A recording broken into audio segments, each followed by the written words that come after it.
3 pemain timnas Indonesia yang tampil mengecewakan di Piala AFF 2022.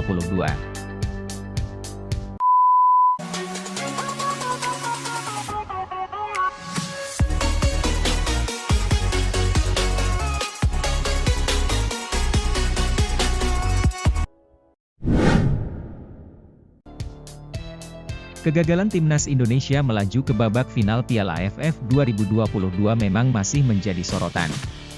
Namun terdapat deretan pemain yang mendapat kritikan karena tampil tak sesuai ekspektasi. Timnas Indonesia dalam ajang Piala AFF 2022 ini diperkuat oleh 6 pemain yang berkarier di luar negeri, baik Eropa maupun Asia Tenggara. 6 pemain abroad yang dipanggil Shin Tae-yong yaitu Egy Maulana Fikri, Zlatan Moravce, Asnawi Mangkualam, Ansan Grainers, Sadil Ramdhani, Sabah FC, serta Jordi Amat, Johor Darul Takzim, Witan Sulaiman, AS Trencin, dan Pratama Arhan, Tokyo Verdy. Shin Tae-yong sebenarnya memanggil Sandy Walsh dan Elkan Bagot juga, namun, keduanya tak mendapatkan izin dari klub untuk bergabung dengan timnas Indonesia, sebab Piala AFF 2022 bukan bagian dari agenda FIFA. Oleh karena itu klub tak memiliki kewajiban melepas pemain. Meski begitu, timnas Indonesia memiliki 6 pemain abroad lainnya yang membuat tim asuhan Shin Tae-yong diyakini bisa membawa gelar juara edisi tahun ini. Akan tetapi, kenyataan harus diterima Indonesia karena gagal lolos dari babak semifinal Piala AFF 2022. Skuad Garuda harus mengakui keunggulan Vietnam setelah kalah agregat 0-2 pada Senin, 9 Januari 2023. Dengan begitu, langkah timnas Indonesia harus terhenti hanya sampai babak semifinal ajang 2 tahunan ini.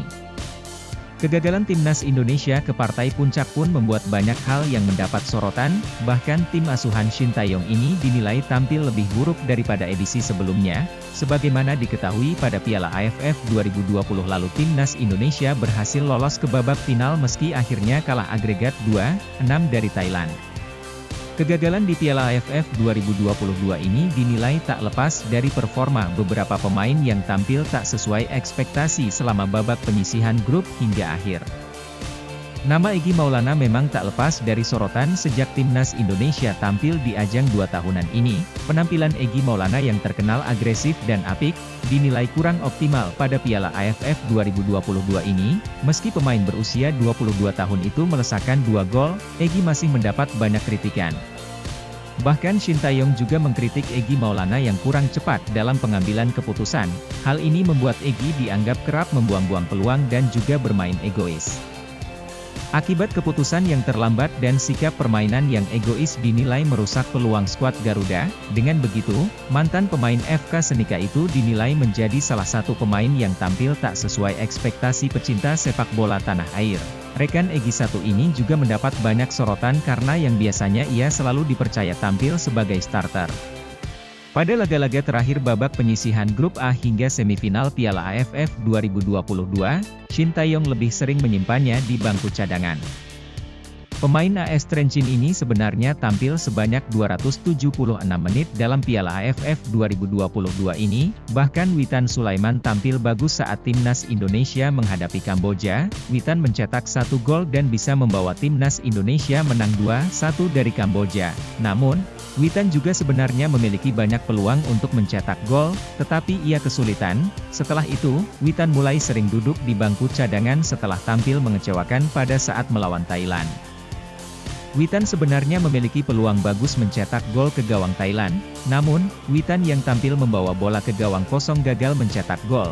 Hal ini karena sepakan Witan yang mengarah ke gawang tidak mampu bersarang ke gawang. Dengan itu, pada 2 laga semifinal Witan hanya menjadi pemain pengganti. Penampilan Witan di Piala AFF 2022 ini bahkan dinilai tak sesuai ekspektasi karena pemain abroad tersebut diharapkan bisa menjadi penambah kekuatan skuad Garuda. Namun, Witan tampil tak sesuai ekspektasi dan dinilai cukup mengecewakan. Nama Pratama Arhan yang selalu mengisi posisi bek kiri timnas Indonesia edisi kali ini dinilai tampil tak memuaskan. Arhan memang tercatat bermain sebanyak 411 menit bersama timnas Indonesia di Piala AFF 2022 ini. Tetapi ia dinilai kurang optimal.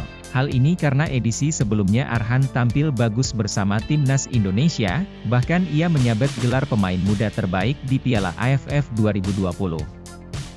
Akan tetapi, penampilan apiknya di edisi sebelumnya tak terlihat pada musim ini, bahkan penggantinya yakni Edo Febriansyah yang mendapat sorotan saat menggantikan Arhan. Edo tampil memperkuat timnas Indonesia saat menghadapi Brunei Darussalam. Rotasi yang dilakukan Shin Tae-yong itu ternyata membuat banyak kritikan juga yang dilayangkan ke Arhan. Meski Arhan menyumbang 2 assist dalam 5 pertandingan di Piala AFF 2022.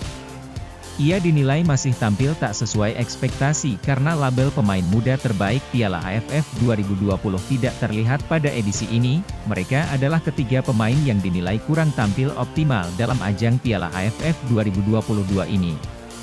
Padahal dengan hadirnya ketiga pemain tersebut dengan tambahan bergabungnya pemain naturalisasi seperti Jordi Amat diyakini skuad Garuda bisa meraih gelar juara.